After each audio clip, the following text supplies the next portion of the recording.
কি ব্যাপার, আপনি কি ভয় পেয়েছেন? না, হঠাৎ শরীরে ঠান্ডা ঠান্ডা লাগতেছিল কেমন যেন। ও আচ্ছা, বুঝতে পেরেছি।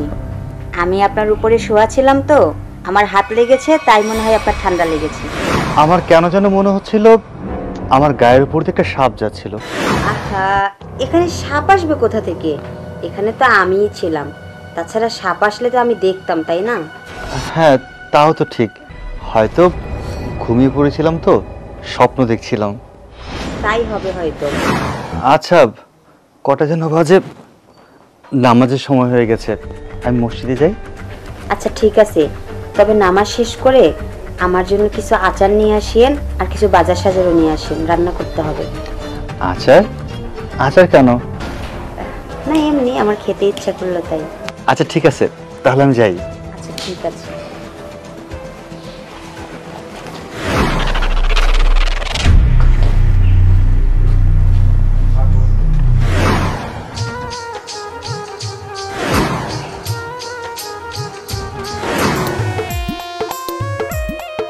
নাগিন, নাগিন, নাগিন,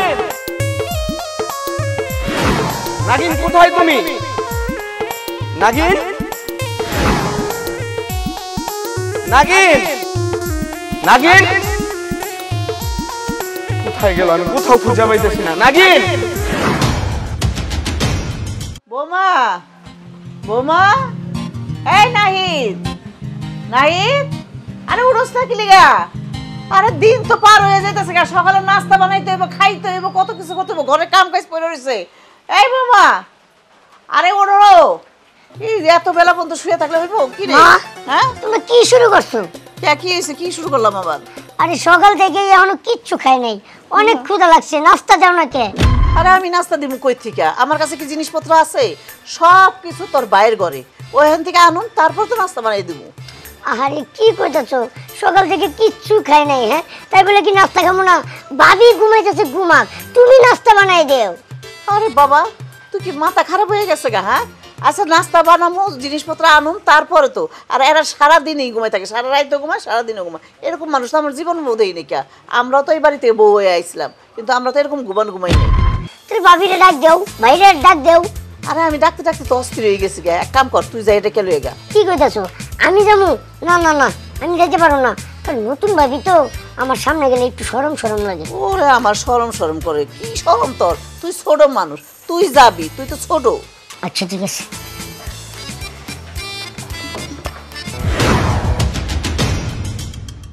ভাবি, ভাবি, কি ব্যাপার?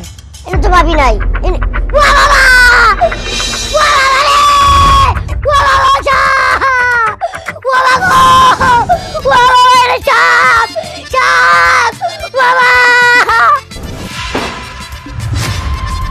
আচ্ছা ইদ্রিস, তুমি যা বলতেছো এটা কি সত্যি?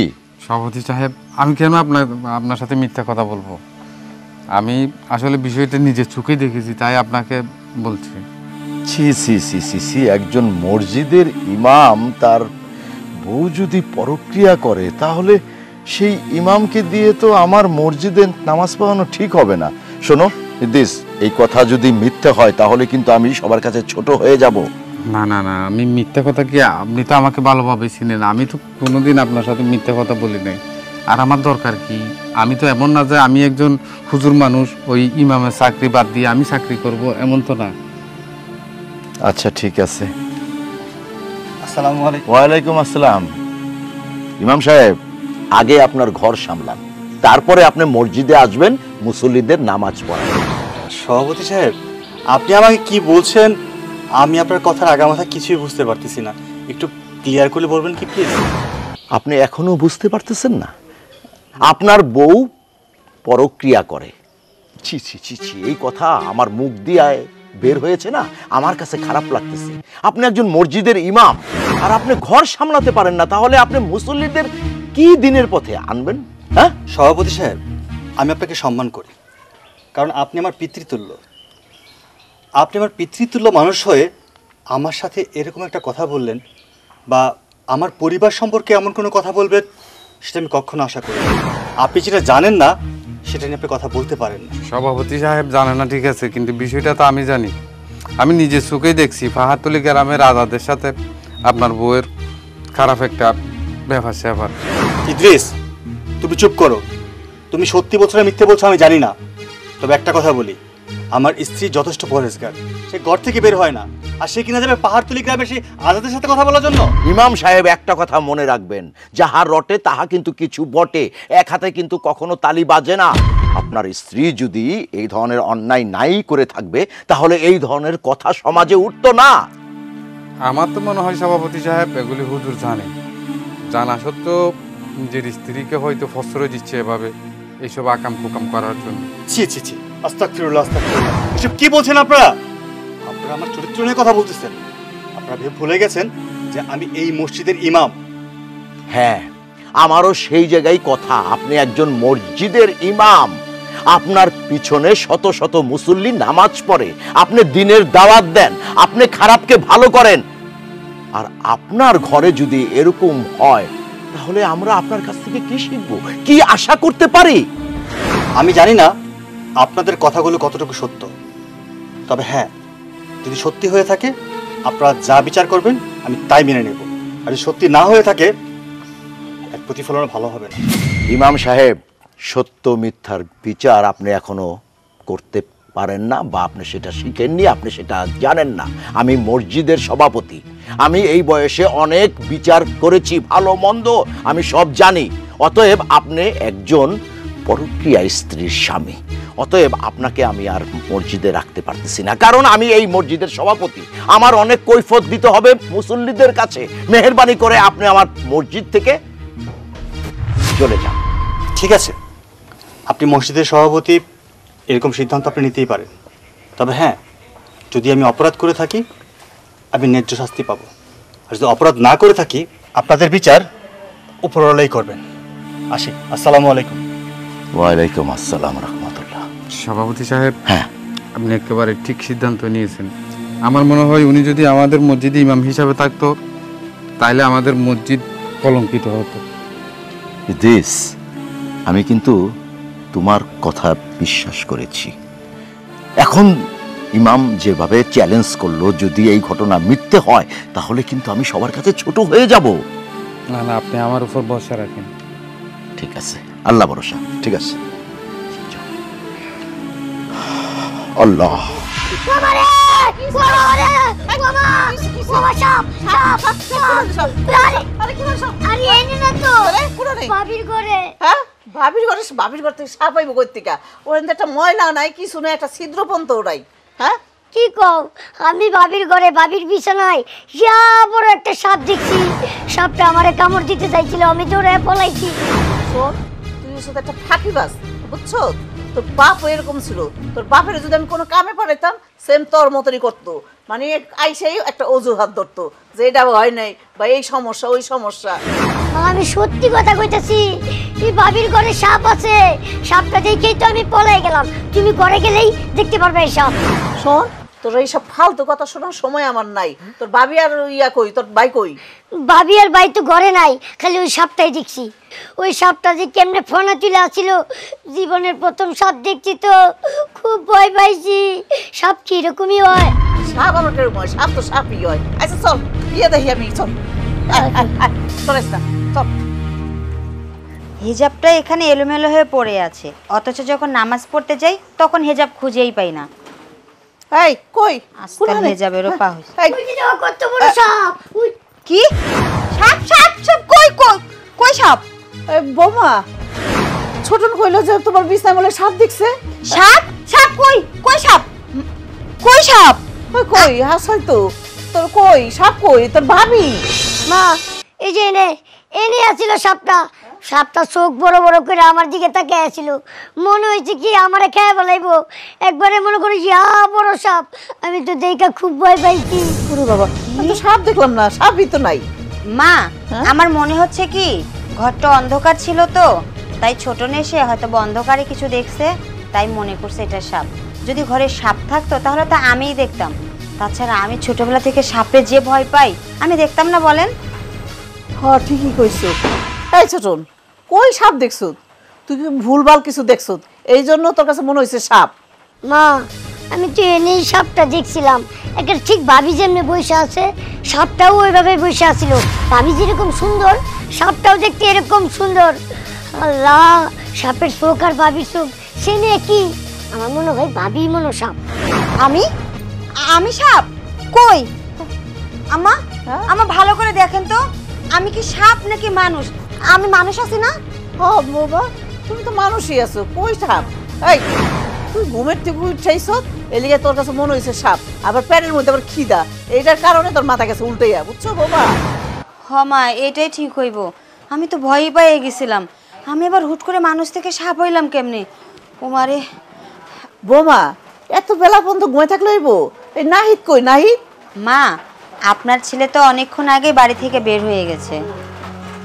আচ্ছা, অনেক বেলা পর্যন্ত ঘুমাইছো, অনেক নাস্তা টাস্তা কিছু বানাইতে হইব না? মা, আজকে আমার শরীরটা যেন একটু কেমন লাগছিল, মাথাটা খুব ব্যথা করছিল, তাই উঠতে দেরি হয়েছে। সমস্যা নাই, আপনারা গিয়ে ফ্রেশ হন, আমি আপনাদের খাবারের ব্যবস্থা করছি। হ্যাঁ তাড়াতাড়ি করো একটু, ছোট না আবার তাড়াতাড়ি খাইবো, ও খাওয়ার লেগে অস্থির হয়েছে। চল আট।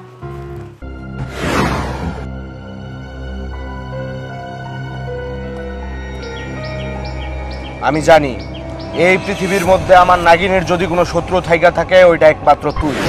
আমার নাগিন রে আমি খুঁজে পাইতাছি না, আমার নাগিন কই আছে এটা তাড়াতাড়ি কও আমারে। দেখ নাগরাজ, তোর নাগিনের কোনো খোঁজ খবর আমি রাখি না, আর তোর নাগিনের সাথে তো আমি কথাও বলি না। তুই কিভাবে আমার কাছে জিজ্ঞেস করতে পারলি? শোন, তোর নাগিনের হচ্ছে চরিত্র খারাপ। দেখ গিয়ে কোথায় কার সাথে পরকীয়া করতেছে। চুপ, একদম চুপ। আমার নাগিনের চরিত্র নিয়ে কথা বলার মতো মুখ তোর এখনো হয় নাই। আমার নাগিনের চরিত্র নিয়ে একটা খারাপ কথাও বলবি না। আমি তোর ভালো মতো জিজ্ঞাসা করতেছি, আমার নাগিন কোথায় আছে ওইটা বল। নাগরাজ, আমার সাথে এভাবে জোর গলায় কথা বলিস না। তোর নাগিন কোথায় গিয়ে পড়ে আছে না আছে সেটা আমি জানি না। আর তুই আমার কোনো ক্ষতি করতে পারবি না। আমিও কিন্তু কাল নাগিনীর ছবল তো তুই খাস নাই, তাই বুঝতে পারতেছিস না। কাল নাগিনীর বিষ কিন্তু অনেক বিষাক্ত। আমার কাছে মনে হইতেছে তুই ভুলে গেছস আমি নাগরাজ। তোর মতো একটা কাল নাগিনী আমার কিছুই করতে পারবো না। আমি যদি চাই আমি তোর এখন ধ্বংস করে দিতে পারি, কিন্তু ধ্বংস করবো না। আমার নাগিনরে যতক্ষণ আমি না পামু ততক্ষণ আমি কাউরে কিছুই করবো না। আমি তোরে ভালো মতো কইতাছি, আমার নাগিনরে বের কর। নাগরাজ, আমি এক কথা বারবার বলতে পছন্দ করি না। তোর নাগিন কই আছে না আছে সেই খবর আমি রাখি না। তোর নাগিনের সাথে কথা বলতে আমার ঘৃণা লাগে। চুপ, কোনো অশুভ কথা বলবি না। তুই আমার বিয়ে করতে চাইছিলি, আমি তোরে বিয়ে করি নাই, আমি নাগিনরে বিয়ে করছি। এজন্য তুই নাগিনের উপর প্রতিশোধ নিতাছস, তাই না? দেখ নাগরাজ, একসময় আমি তোর ভালোবাসতাম ঠিকই, কিন্তু এখন তোর প্রতি আমার কোনো ফিলিংসই নাই। শোন, তুই যেই দিন থেকে নাগিনের পিছনে ঘোরাঘুরি শুরু করছস, নাগিনরে বিয়ে করছস, সেই দিন থেকে তোর প্রতি আমার ঘৃণা জন্মাইছে। তোরে দেখলে এখন আমার ঘৃণা লাগে। আর আমি তো এখন তোর কাছে যাই না, তুই তো আমার কাছে আসছস। শোন, বেশি কথা বলিস না। যদি আমি আমার নাগিনরে খুঁজা না পাই তাহলে আমি তোরে ধ্বংস করে দিব, আমি তোরে মাইরা ফেলাবো।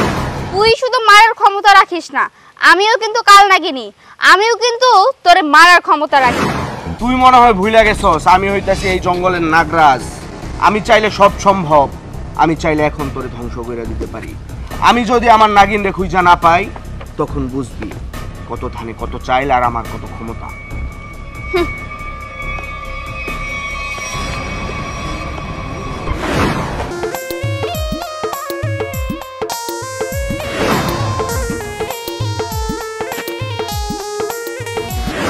মা, মা, মা তুমি কই? এই যে এখানে কি হইছে? এরকম চিল্লাইতেছ কি লিগা? কি এদিকে আহো। কি হইছে ক? ওরে মারে ক। তোর বৌমা কই? বৌমা তো ঘরে, আর তুই মসজিদ থেকে এত তাড়াতাড়ি আয় বলি যে? দরকার আছে। তোমার বৌমা কই আছে কও? বাবারে, তোর বোর কথা আর কইস না। দিন রাত খালি ঘুমাইতে থাকে, করে কোনো কাজ কাম করে না। এরকম ও কই থেকে লইছ তুই? কি বলো মা, ও তোমার কথা শুনে না? আমার কথা শুনলে তো ভালোই হইতো। এখন পর্যন্ত শুয়ে রয়েছে, ঘরে কোনো নাস্তা পানি কিছুই বানাই নাই। তার মানে তোমরা এখন তো না খেয়ে আসো? তোর ভাই খাওয়ানোর লেগে কতক্ষণ জ্ঞান জ্ঞান করলো, তারপর 20 টাকা দিয়া কইলাম যা দোকান থেকে কিছু খাই আয়। আচ্ছা ঠিক আছে। নুসরাত, নুসরাত, হ্যাঁ নুসরাত। ও তো শুনতেই পাচ্ছে না মনে হচ্ছে। মা, ওকে ডাকো তো। আমি তোর বলে ডাক্তার না বাবা, সকাল থেকে ডাক্তার ডাক্তার আমার গলা শুকাই গেছে গা, এখন তুই যাই ডাক গিয়া। ঠিক আছে। সারাক্ষণ ঘরের মধ্যে খালি হুইয়া থাকে আর কোনো কাম নাই।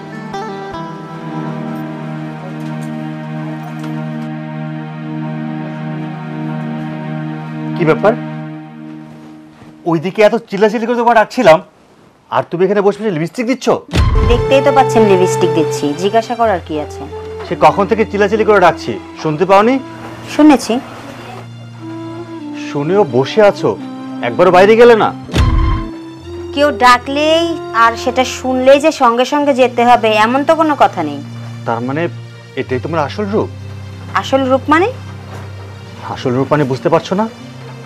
তুমি পাহাড়তলি আজাদ ভাইয়ের সাথে কি সম্পর্ক তোমার? আজাদ? কোন আজাদ? আরে এসব উল্টাপাল্টা কথা বলিয়েন না, আমি আজাদ নামে কাউকে চিনি না। তোমার কি লজ্জা শরম বলতে কিচ্ছু নেই? ছি ছি ছি, তুমি একজন আলেমের বউ হয়ে, একজন ইমামের বউ হয়ে পরকিয়া করো।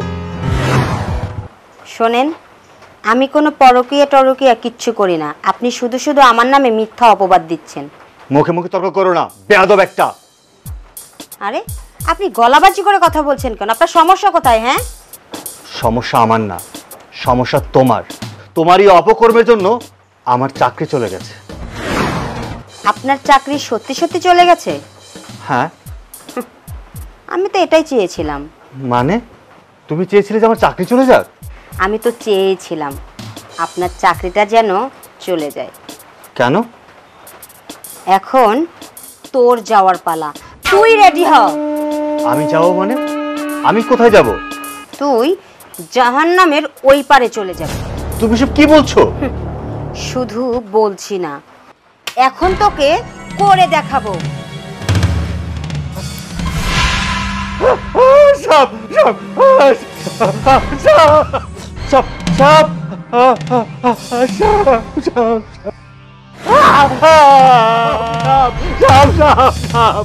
কামড় দিতে সাপ।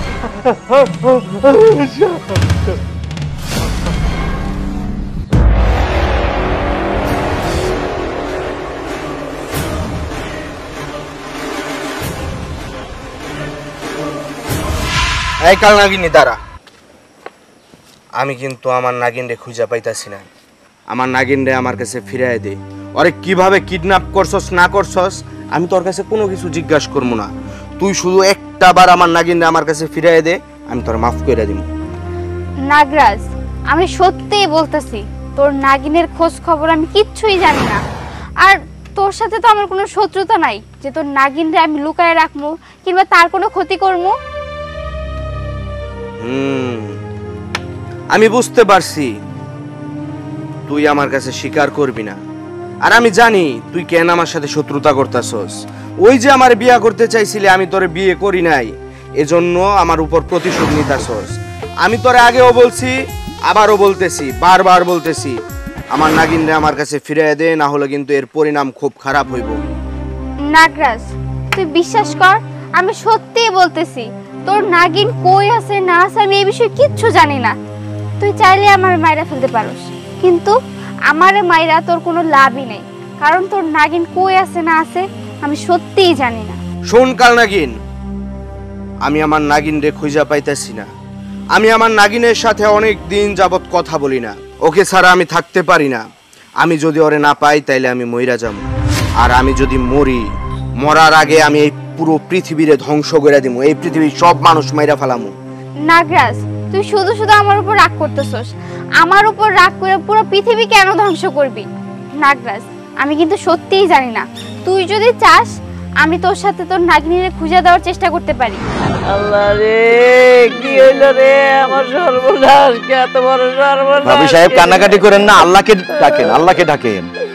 মা, আল্লাহ, আমি তোমার আগেই কইছিলাম, আমার কথা বিশ্বাস করো নাই, যে আমাদের ঘরে সাপ আছে। ওই সাপই ভাইয়ারে কামড় দিছে।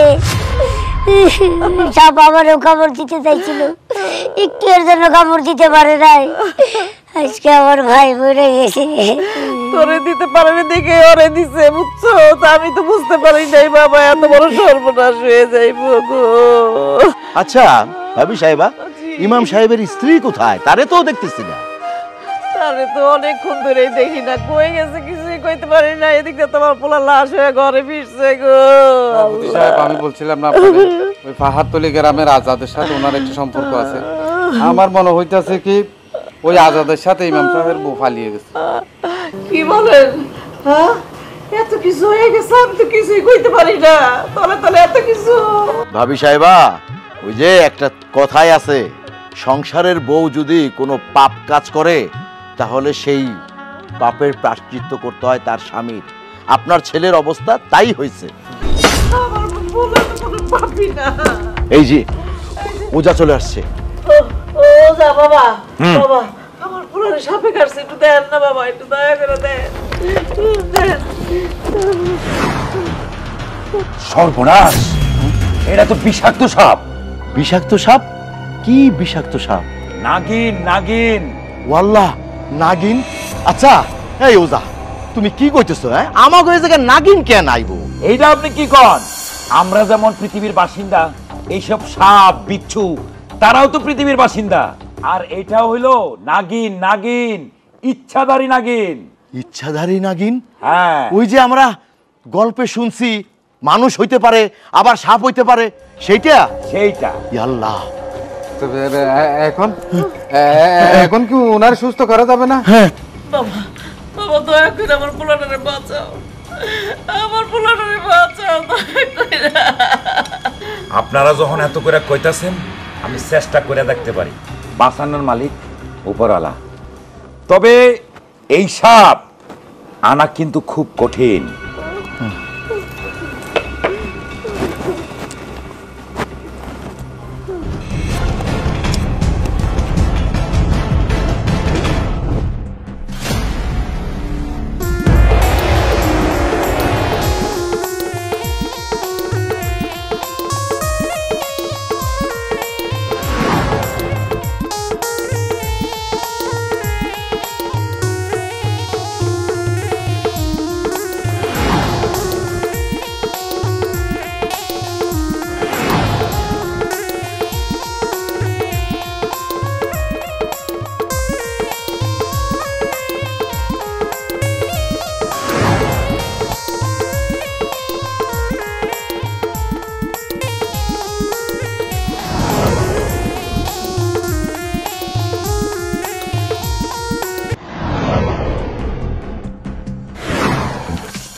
তুই শুধু শুধু আমার দোষারোপ করতেছিলি। তোর নাগিন আসছে, এবার তুই তোর নাগিনরে নিয়ে থাক, আমি গেলাম।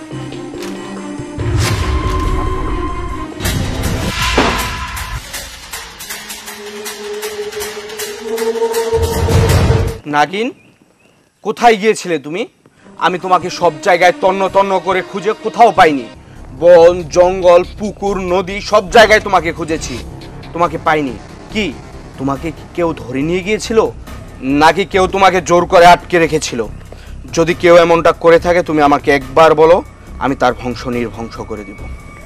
আমি একজনকে বিয়ে করে তার সাথে সংসার করছিলাম। কি? তুমি আরেকজনের সাথে সংসার করছিলে? তুমি আমার সাথে এত বড় প্রতারণা করতে পারলে? সে কি আমার চেয়ে অনেক সুন্দর? সে কি আমার চেয়ে অনেক সুপুরুষ? আমি একজন মানব জাতিকে বিয়ে করেছিলাম এবং সে একজন হুজুর। কি? তুমি একজন হুজুরের সাথে সংসার করেছো, যে কিনা মানব জাতি? তুমি আমাদের নাগ বংশের মান, সম্মান, ইজ্জত এগুলোর দিকে একবারও তাকালে না? তুমি তোমার সতীত্বর দিকে তাকালে না? তুমি আমার সাথে এত বড় বিশ্বাসঘাতকতা করতে পারলে? আমি তোমার সাথে প্রতারণা করিনি নাগরাজ। আমি যাকে বিয়ে করেছিলাম তাকে আমার সতীত্বের উপর হাত দিতে দেইনি। আমার সতীত্ব আগের মতোই অক্ষত আছে। এটা তো তুমি বললে আমাকে হবে না, এটা তো আমি মানবো না। তুমি আমার সাথে বিশ্বাসঘাতকতা করেছো। তুমি আমাকে রেখে গিয়ে তুমি একটা হুজুরকে বিয়ে করেছো, যে কিনা মানুষ জাতি। কেন করলে তুমি আমার সাথে এই প্রতারণা, এই বিশ্বাসঘাতকতা? এটার জবাব তোমাকে এখনই দিতে হবে। আমি যা করেছি সেটা করা আমার জন্য জরুরি ছিল। তুমি এটা কেন বুঝতে পারছো না? কি জরুরি ছিল? কি এমন জরুরি ছিল যে আমাকে রেখে একটা মানব জাতিতে গিয়ে সেই জাতির একটা হুজুরকে তোমার বিয়ে করতে হলো? নাগরাজ, তুমি আমার উপরে রাগ করো না। আমি আস্তে আস্তে তোমাকে সবকিছুই খুলে বলবো।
নাগেন, তুই তাইলে ইমাম সাহেবের সবল দিছিলি?